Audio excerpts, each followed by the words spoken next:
But nothing hits harder than when it comes from your best friend, the one person you thought would never cross that line. Tara and I had been inseparable for over a decade. We met in college, survived bad relationships together, shared apartments, split late-night pizza deliveries, and knew each other's families. I was her emergency contact, her hype woman, her sister in everything but blood. So you can imagine the level of emotional whiplash I felt when I found out she was sleeping with my boyfriend, and not just a one-time drunk mistake, but an entire secret relationship behind my back.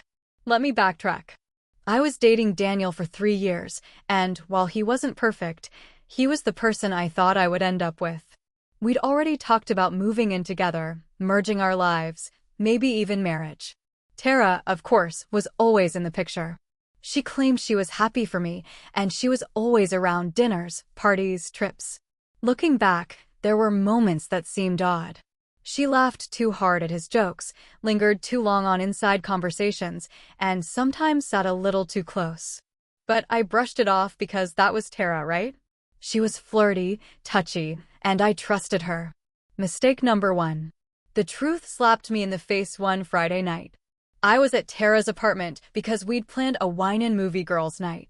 She left the room to grab us snacks, and her phone lit up on the coffee table with a notification that made my stomach drop. "Can't wait to see you later, Red Heart, Daniel." My heart sank.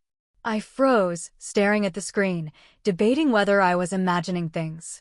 When I picked up the phone to see the rest, my entire world cracked. The texts were explicit, romantic, and went back for months. They weren't just hooking up, they were planning weekends together, talking about when she finally finds out, and making me out to be some clueless side character in my own life.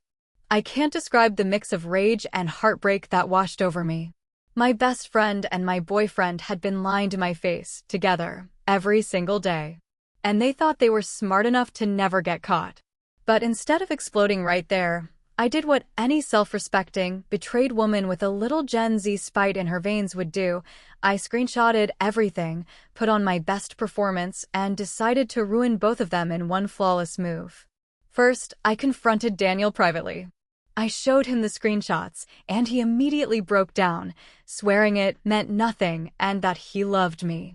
I laughed in his face because love doesn't look like planning secret weekends with my supposed best friend. I told him to pack his stuff and get out of my apartment. He begged, but I was already done.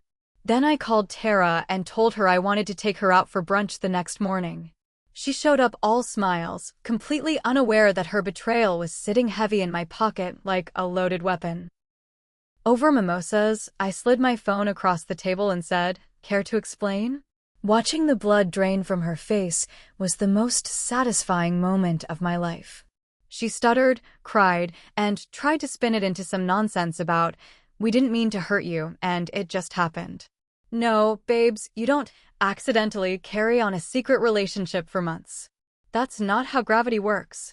But instead of screaming at her in public, I leaned back, smiled, and said, "Don't worry. I'll make sure you both get exactly what you deserve." And oh, did I. See, Tara and Daniel had been keeping their situationship low-key because Tara was also seeing someone else, her boss. She'd been angling for a promotion, and part of her charm strategy was sleeping with him. What her boss didn't know was that she was also with Daniel. And what Daniel didn't know was that Tara had been bragging to me about how easy it was to play both sides. Betrayal stacked on betrayal, and I was sitting on the receipts. So I did what any scorned but savvy woman would do. I made sure the right people got the right screenshots. I sent Daniel's family the entire thread so they knew exactly who he was. I sent Tara's boss the screenshots of her playing him and Daniel at the same time, with dates that overlapped with her late nights at the office. I posted a vague but pointed thread on social media about loyalty, friendship, and betrayal, not naming names, but detailed enough that people connected the dots. Let's just say their reputations weren't looking too hot afterward. The fallout was beautiful. Daniel lost most of his friends because nobody wanted to deal with a cheater who went after his girlfriend's best friend. His mom called me crying to apologize for raising such a disappointment. Tara's boss dumped her instantly, and because office gossip spreads like wildfire, she was suddenly that girl at work, the one who slept her way through management and still didn't get the job. People stopped trusting her, inviting her, including her. She went from being the girl with a huge social circle to the one no one wanted around.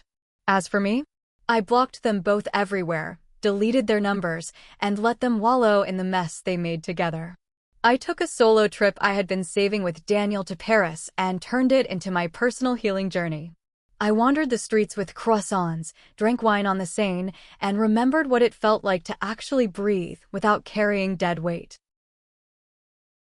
Every so often, Tara tries to reach out with some half-baked apology about how we were young and dumb, or how she misses her best friend.